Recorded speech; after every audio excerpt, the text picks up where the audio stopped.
Hello and welcome to Mr. Wiley Teaches Math. Today we're going to talk about equivalent fractions. Fractions that represent the same value are equivalent fractions. So equivalent fractions, we can find these by multiplying or dividing the numerator and denominator by the same amount, something other than 1. When the numerator and denominator of the same fraction have no common factors other than 1, the fraction is said to be reduced to lowest term or simplest form. So let's start with 3/6. We know from previous sets this means we have 3 parts and that there are 6 parts in total. Numerator 3 and denominator 6. So if we look at my diagram here, I've got 3 parts and I see the whole has been divided into 6. So 3/6. I think I can pretty quickly also notice that if I ignore my horizontal lines, this would be saying as I have 1 out of 2 pieces. It's the same as 1/2. To do that, I took 6 and I divided it by the same amount I divided the 3 by. So I divided 3 by 3 to get 1 and 6 by 3 to get 2. So 1/2 and 3/6 are the same. If I take my diagram and divide all my pieces into roughly half,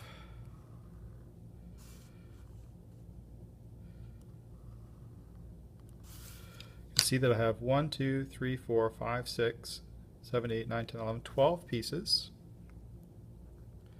And of the 12 pieces, I have 6 of them. 1, 2, 3, 4, 5, 6. So 6/12 is the same as 3/6 is the same as 1/2. If I took this and divided it again, I'll try to divide down the center of each of my halves.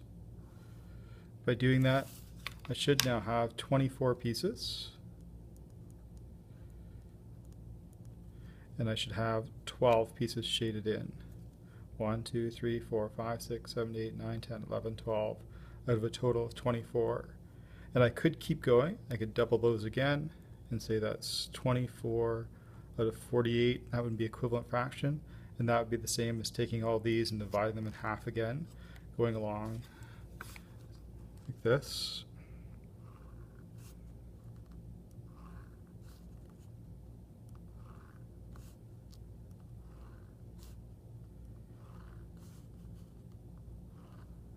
Dividing it into 48 pieces and having 24 of them, which is the same as, I can still see that's 1 out of 2 large pieces.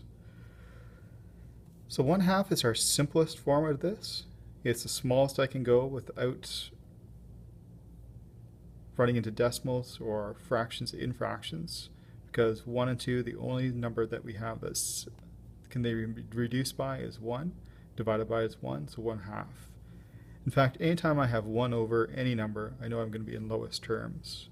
I also know I'm going to be in lowest terms if these numbers are separated by 1. They're in sequence. 1, 2. Okay, 1, 2 is going to be in lowest terms. Having prime numbers is also a good sign, but I also have to do a little bit of checking. 3 is prime. So 3/6, the only thing I have to do is check and say, does 3 go into 6? Hey, yes it does. It's not in lowest terms. Alright, let's move on. Let's take a look at 5/9.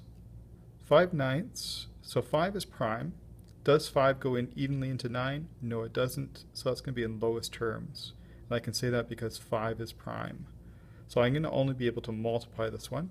So if I take 5 and I multiply it by 2, I get 10. And I have to do the same thing, multiply by 2 to the bottom, to get 18. So 5/9 is the same as 10/18. I could take this, I could move these and multiply the original by 3. 5 times 3 is 15. 9 times 3 is 27. So 15/27 is the same as 5/9, the same as 10/18. I could even double this one now and say 20/36 is the same as all these others. Once I have a number in the sequence, another fraction sequence, I can start doubling it, tripling it. Sometimes it'll end up the same, and sometimes I'll skip as well.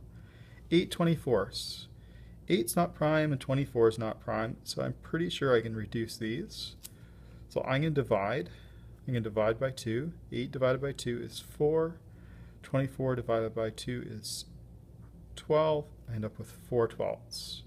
4/12, neither of those numbers is prime, so I'm pretty sure I can divide again. So 4 goes into 12. I can divide by 2's. 4 divided by 2 is 2. 12 divided by 2 is 6. So 2/6 is also an equivalent fraction.